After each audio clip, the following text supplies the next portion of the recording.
मेरा नाम फाइजा है। मेरा रंग रूप ऐसा था कि घर की चार दीवारी में भी सूरज की किरणों से रंग मैला होता था। खुदा का शुक्र कि मुझ पर कभी किसी गैर की मैली नजर न पड़ी थी। जिन दिनों मैं एफए में थी, हम शहर में रहा करते थे।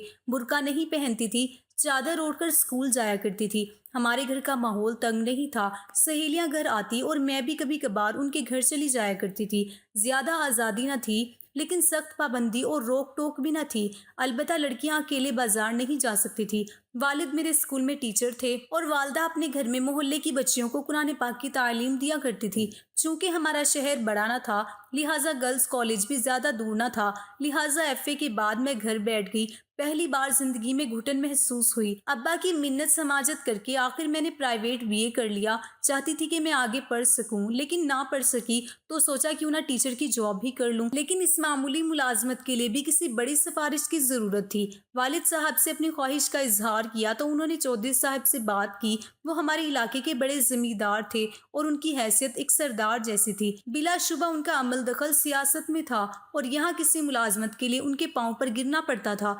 वालिद साहब ने कुछ अरसा उनके छोटे भाई को ट्यूशन पढ़ाया था। इसी वजह से चौधरी साहब उनकी बहुत इज्जत करते थे। अब्बा को पूरा यकीन था कि वो महकमे तालीम को अप्रोच करेंगे और मुझे मुलाजमत मिल जाएगी। मुझे याद है जब पहली बार मैं वालिद साहब के साथ दरख्वास्त देने के लिए चौधरी साहब के घर गई तो मैंने चादर से चेहरे को लपेटा हुआ था। सिर्फ बड़ी बड़ी रोशन आंखें खुली थी और मैं उनके बड़े से महल नुमा घर को हैरत से देख रही थी। उनका घर बेहद खूबसूरत था। मैं मुंह उठाए इधर उधर चल रही थी तो एक हिस्से के अंदर बांदियों की एक फौज थी जो रोबोट की तरह इधर उधर चल रही थी। लेकिन उनके घर में कोई औरत मुझे नजर न आई। एक रसीदा बांदी ने दीवान में लाकर बिठा दिया। थोड़ी देर बाद चौधरी साहब अंदर आए। उनकी हसीन सूरत पर रूप और दबदबा देखकर मैं हैरान रह गई। वो कोई बूढ़े या उम्र रसीदा शख्स न थे। सेहतमंद और नौजवान थे, जिनके चेहरे से खून की सुर्खी गुलाब की मानिंद झलक रही थी। वो बहुत खुश लिबास और मुहज्जिब थे। हाल कमरे में उनके दाखिल होते ही निहायत लतीफ खुशबू का झोंका सा अंदर आया और सारा हाल महक उठा।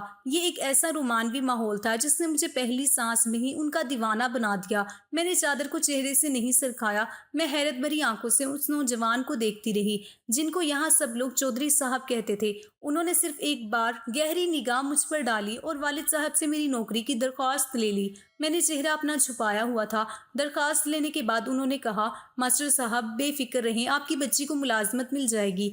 वो 2 मिनट बाद मुश्किल बैठे और फिर चले गए, लेकिन इतने थोड़े वक्त के बावजूद उनका मुलाजिम चाय की ट्रे लेकर आ गया था। उसने ये पुरतकल्लुफ ट्रे हमारे आगे रख दी, जिसमें चाय के अलावा केक, बिस्किट और कई तरह की हल्की फुल्की खाने की चीजें थी। हमने सिर्फ चाय पी। फिर अब्बू ने मुलाजिम से कहा कि हम जाना चाहते हैं। उसने हमें गेट तक पहुंचाया। फिर ड्राइवर से कहा कि इन मेहमानों को घर तक पहुंचाओ। जाते हुए गालिबन चौधरी साहब हमारे लिए गाड़ी भी करवा गए थे। शायद ये भी उनकी मेहमान नवाजी का एक हिस्सा था। उस दिन मैं चौधरी साहब से इतनी मुतासिर हुई कि मैं बयान नहीं कर सकती। सबसे बड़ी खुशी इस बात की थी कि उन्होंने मेरी मुलाजमत की दरख्वास्त दे दी थी। 2 हफ्ते गुजरने के बाद वालिद साहब ने बताया कि चौधरी साहब ने बुलाया है, तुम्हारी नौकरी के ऑर्डर हो गए हैं। उनके घर के पास जो स्कूल है, चौधरी साहब ने अपनी जमीन सरकार को दे दी है अतिया के तौर पर। उसमें लेडी टीचर की जगह खाली थी। वहाँ तुम्हारी जॉब उन्होंने करा दी है। इतनी जल्दी ये खुशखबरी सुनकर मैं फूले न समा रही थी। चौधरी साहब की जादू भरी शख्सियत के जौहर अब खुले थे। इलाके के लोग यूं ही उनके गुण नहीं गाते थे। बहरहाल किस्मत खुलते ही मैं स्कूल में पढ़ाने चली गई। हमारे शहर से स्कूल 15 किलोमीटर दूर था। एक मखसूस वैगन उस्तानियों को शहर से लाती और छुट्टी के वक्त वापस ले जाती थी। ये सवारी हर टीचर को उसके घर से पिक करती थी। मैं भी उसी में आने जाने लगी। स्कूल की वैगन चौधरी साहब की मलकियत थी। वालिद साहब एक छोटे से शहर के शरीफ उस्ताद सफेद पोश शख्स थे जिनकी सभी इज्जत करते थे। मैं गाँव के स्कूल पढ़ाने जाने लगी तो किसी ने एतराज न किया। एक रोज छुट्टी के बाद जब मैं और दीगर टीचर्स वैगन में सवार होने लगी तो मेरे चेहरे से पर्दा हट गया। इत्तेफाक से उस वक्त चौधरी साहब अपनी जमीनों की पड़ताल के बाद घर वापस आ रहे थे। उन्होंने मेरे चेहरे की एक झलक देख ली। अगले रोज हमारे गरीब खाने तशरीफ ले आए और वालिद साहब से मेरे रिश्ते की दरख्वास्त की। अब्बा बड़े हैरान हुए। वो सोच भी ना सकते थे कि इलाके की बाअसर हस्ती एक रोज सवाली बनकर उनके दर पर आ जाएगी। उन्होंने वालदा से मशवरा किया और फिर मेरी किस्मत खुल जाने की यकीन से हाँ कह दी। जब चौधरी साहब की मैं दुल्हन बनी तो सहेलियां मेरी किस्मत पर रश करने लगी। वो कह रही थी कि अब फायजा हमारी मालकिन होगी। मुझे चौधरी साहब सर से पांव तक सोने में लाद कर ले गए। उनकी हवेली में पेश कीमती फर्नीचर के साथ नौकरों की एक बड़ी फौज और कई कीमती गाड़ियां भी थी। जब मैं शहर से गांव गई तो चौधरी साहब की दुल्हन देखने सारी बस्ती की औरतें जमा थीं। वो हैरत से मुझे देख रही थी और मेरे हुस्न की तारीफ कर रही थी। चौधरी साहब की उम्र रसीदा बहन जो गैर शादीशुदा थी उन सबकी मेहमान नवाजी खुश दिली से कर रही थी। शहर और गांव की जिंदगी में बड़ा फर्क होता है। यहाँ औरत का अपनी मर्जी से घर के बाहर कदम रखना नामुमकिन था। किसी से मिलना जुलना या कहीं आना जाना मायूब समझा जाता था। बस्ती की औरतें हमारे घर आ सकती थी लेकिन हम उनके घरों में नहीं जा सकते थे। औरत घर से बाहर नहीं झांक सकती थी। झांकना तो दूर, सरदार के घर की औरतों की आवाज भी कोई नहीं सुन सकता था। हर बात पर ही पाबंदी थी। इस घुटनजदा माहौल में बहुत जल्द मेरा जी घबराने लगा। तभी चौधरी साहब ने मेरी दिलजोई में कोई कसर न छोड़ी। बांदियां नौकरानियां हर दम मेरे हुक्म की मुंतजिर रहती। रफ्ता रफ्ता शोहर की मोहब्बत मेरे दिल में घर बनाने लगी और मैंने उनकी हवेली को एक खूबसूरत जन्नत बना लिया। उस जन्नत में मेरी हुक्मरानी थी, मैं उसकी मलका थी और चौधरी साहब मेरे बादशाह थे। उनकी वालहाना मोहब्बत ने मेरे सोए हुए मासूम जज्बों को मोहब्बत की चाशनी से आशना किया था। मैं पूरी तरह उनकी गर्विदा हो चुकी थी। मैं उनके बिना और वो मेरे बगैर जीने का तसव्वुर भी ना कर सकते थे। चौधरी साहब ने मुझे सारी खूबसूरत जगहों की सैर कराई, मरी और शुमारी इलाका जात भी लेकर गए। मेरी हर खुशी का ख्याल रखते थे, लेकिन पाबंदी की जंजीरों गांव के हदूद में बेहद थी। यहाँ तक कि घर पर शहर से कोई सहेली भी मुझसे मिलने नहीं आ सकती थी। अजनबियों की तरह मैके वाले डरे डरे रहते थे। थोड़ी देर के लिए आते और जब भी मैं कहती अम्मी अब्बू से मिलना है तो 3 माह बाद चौधरी साहब गाड़ी पर पर्दे लगवाकर खुद ड्राइवर को लेकर जाते। हम अम्मी के घर 2-3 घंटों से ज्यादा ना बैठते और वापस आ जाते। छोटी बहन की शादी पर अभी मुझे वालिदैन के घर एक दिन रहने की भी इजाजत ना मिली। लगता था कि जैसे मैं कोई कैदी हूँ जिसके फरार हो जाने का उनको डर है। अब मैं जिंदगी और जिंदा लोगों से ही कट कर रह गई थी। लेकिन ये पाबंदियां इस वजह से कबूल की कि चौधरी साहब मुझको अपनी मोहब्बत का यकीन दिलाते थे और मैं उनसे बेहद मोहब्बत करने लगी थी। अगर ये एहसास हम दोनों के दरमियान ना होता तो शायद मैं 2 दिन भी इस कैद खाने में बसर न कर सकती। शादी के 3 साल बाद अल्लाह ताला ने एक बेटे और एक बेटी से नवाजा तो मैं उनकी परवरिश में गुम हो गई।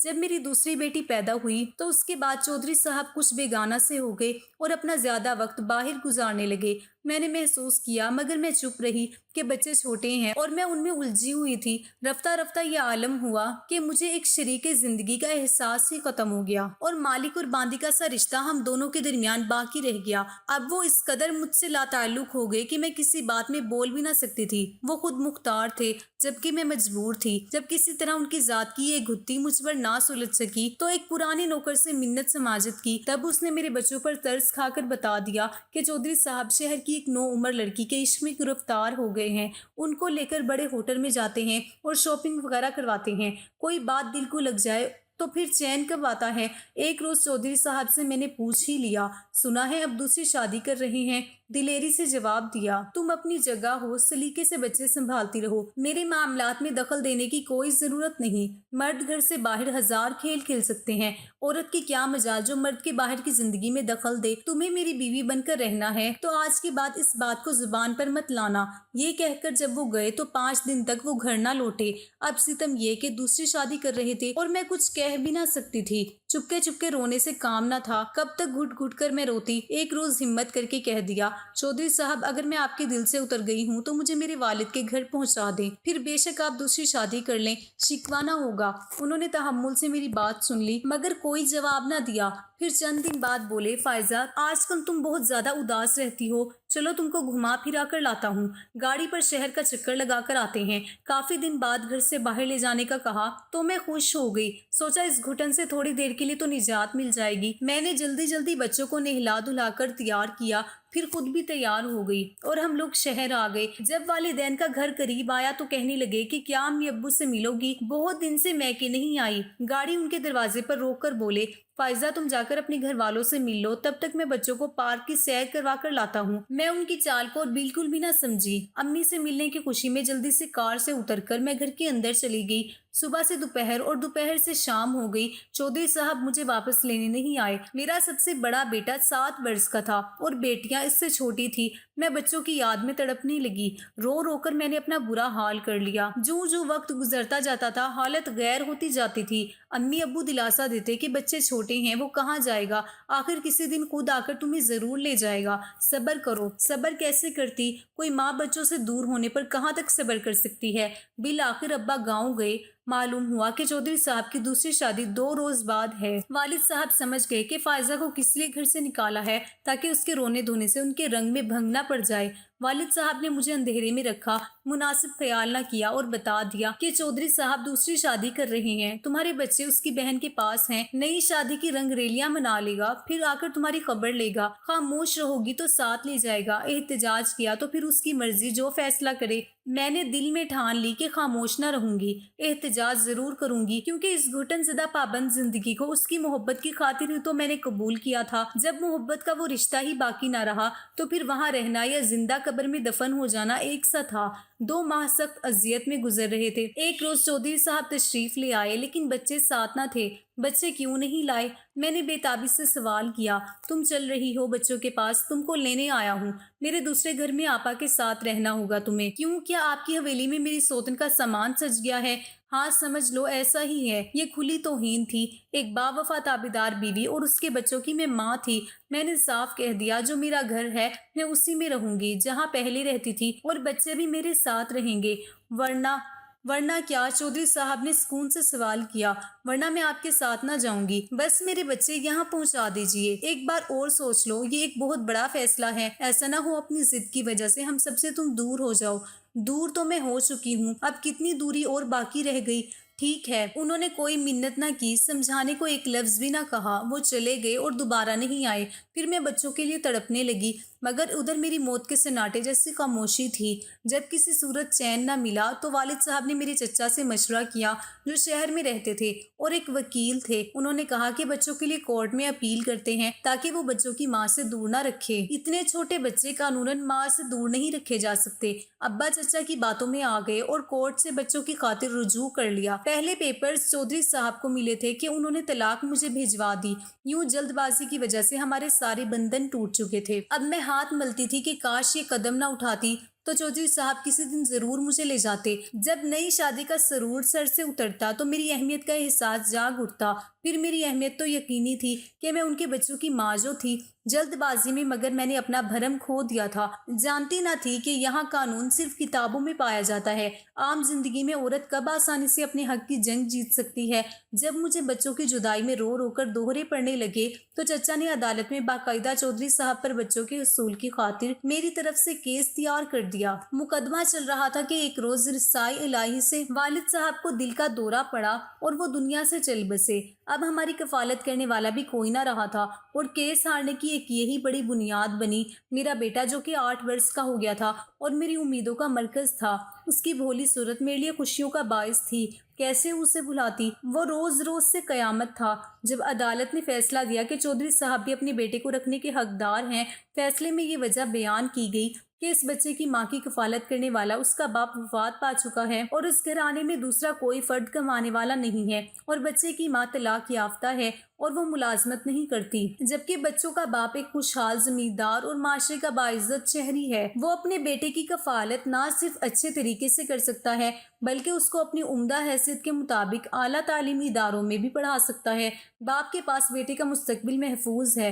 गरीब माँ बच्चों के लिए भी गुर्बत के बायस कफालत नहीं कर सकती। अलबत्ता बच्चियाँ थोड़े अरसे के लिए माँ के पास रह सकती हैं। उस दौरान बाप उनका खर्चा देने का पाबंद था। मैं बेटी की जुदाई बर्दाश्त न कर सकती थी। जब तक मेरा बेटा साथ ना होगा मैं बच्चियों को ना लूंगी। आप कुछ करें, मुझे मेरा बेटा चाहिए। अभी फैसले की सिर्फ कॉपी ही मिली थी और उस पर अमर दलामद होना बाकी था कि एक रोज चौधरी साहब की गाड़ी दरवाजे पर आकर रुकी। वो गाड़ी में बैठे रहे, जबकि उनकी खादमा मेरी दोनों बच्चियां घर के अंदर लेकर आई और कहा, बीबी, इनको आपके हवाले करने आई हूँ। और चौधरी साहब वो गाड़ी में बैठे हैं और मेरा बेटा? इस सवाल का खादमा ने कोई जवाब ना दिया। मैं रोने लगी और उसके कांधे हिलाकर बोली, बताओ वो कहाँ है, उसे क्यों नहीं लाए? जबकि अदालत के फैसले के मुताबिक वो मेरे बेटे को मिलवाने के पाबंद है। मुझे रोता देखकर वो भी रोने लगी। उसने कहा, तुम्हारा बेटा अब इस दुनिया में नहीं है। चौधरी साहब की बहन का उनसे जायदाद के बंटवारे पर झगड़ा हुआ था। बहन अपने हिस्से की जायदाद में से छोटे भाई को आधी विरासत लिखवाना चाहती थी, जबकि चौधरी साहब को ये बंटवारा पसंद न था। उसी झगड़े की वजह से वो बच्चों को फुप्पो के घर से ले आए और सौतेली माँ के सुपुर्द कर दिया, लेकिन उसने बच्चों का ख्याल न किया। अली को बुखार था तो छोटी बीबी ने बुखार में उसे नहला दिया। बोली, नहलाने से बुखार उतर जाएगा, लेकिन बुखार ने क्या उतरना था। وہ اور تیز ہو گیا۔ سردی سخت ہی اس معصوم کو نمونہ ہو گیا۔ یہ کہہ کر وہ رونے لگی۔ میں بے ہوش ہو کر گر گئی۔ میری تو دنیا ہی ویران ہو گئی تھی۔ امی نے ہی خادمہ کو باہر گاڑی تک پہنچایا۔ چودھری صاحب دونوں بیٹیوں کو ہمارے سپرد کر کے چلے گئے تھے۔ اس کے بعد وہ ہمارے دروازے پر نہیں آئے۔ البتہ ان کی بہن ایک ماہ میں 2 بار باقاعدگی سے آتی تھی ان سے ملنے کے لیے۔ انہیں میری بچیوں سے بے حد محبت تھی۔